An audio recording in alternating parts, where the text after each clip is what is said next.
मानवी जीवन जर कृतार्थ करायचं असेल तर जन्माला यावं आणि 3 प्रस्थानत्रयींचा अभ्यास करावा. एक वैदिक प्रस्थानत्रयी, दुसरी पौराणिक प्रस्थानत्रयी आणि तिसरी संतांची प्रस्थानत्रयी. वैदिक प्रस्थानत्रयीमध्ये ब्रह्मसूत्र आहेत, दशोपनिषद आहेत, ईशावास्य उपनिषद, ऐतरेय उपनिषद, कठ उपनिषद, केन उपनिषद, छांदोग्य उपनिषद, तैत्तिरीय उपनिषद, प्रश्न उपनिषद, बृहदारण्यक उपनिषद, मांडुक्य उपनिषद आणि मुंडक उपनिषद. आता 11वं श्वेताश्वतर उपनिषद सर्वमान्य आहे, पण ही दशोपनिषद किंवा 11 उपनिषद. ब्रह्मसूत्र म्हणजे न्यायप्रस्थान, उपनिषद म्हणजे श्रुतिप्रस्थान आणि श्रीमद भगवद्गीता म्हणजे स्मार्त प्रस्थान.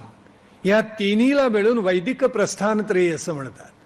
रामायण, महाभारत आणि भागवत याला आपण पौराणिक प्रस्थानत्रयी म्हणतो, ज्याच्यामध्ये भागवत आहे आणि आपण याचा सप्ताह आजपासून करणार आहोत. रामायण, महाभारत आणि भागवत ही पौराणिक प्रस्थानत्रयी आहे आणि संतांची प्रस्थानत्रयी प्रत्येक ठिकाणी पालटत जाते. उत्तर भारतामध्ये कबीर, सूरदास, तुलसीदास ही संतांची प्रस्थानत्रयी आहे. महाराष्ट्रामध्ये ती ज्ञानेश्वर माऊली आणि त्यांची भावार्थ दीपिका, संत श्रेष्ठ एकनाथ आणि त्यांनी भागवताच्या 11 स्कंदावर लिहिलेली टीका म्हणजे एकनाथी भागवत, तुकोबांचा गाथा आणि समर्थांचा दासबोध, ही महाराष्ट्रातली संतांची प्रस्थानत्रयी आहे. जन्माला यावं आणि एवढं वाचावं, कृतार्थाने धन्य व्हावं. माणसं एवढं सोडून बाकी सगळं वाचतात. खरंच सांगतो आपल्याला. मग मानवी जीवनामध्ये आत्मोन्नती कशी होणार?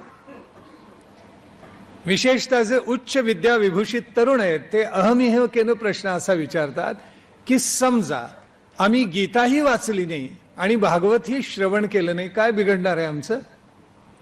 चांगला लठ्ठ पगार आहे, गाडी आहे, बंगला आहे, भौतिक सुख सगळी आहे.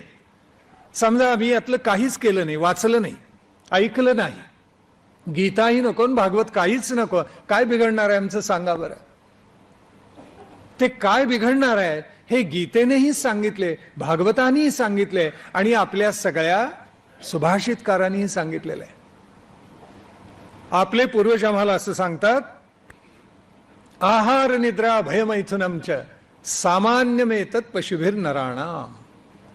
आहार, निद्रा, भय आणि मैथुन या 4 गोष्टी जनावरांनाही आहेत आणि माणसालाही आहेत. त्या जनावरा एवढ्याच 4 गोष्टी माणसाने जर केल्या तर जनावर आणि मनुष्य याच्यामध्ये भेद काय उरला?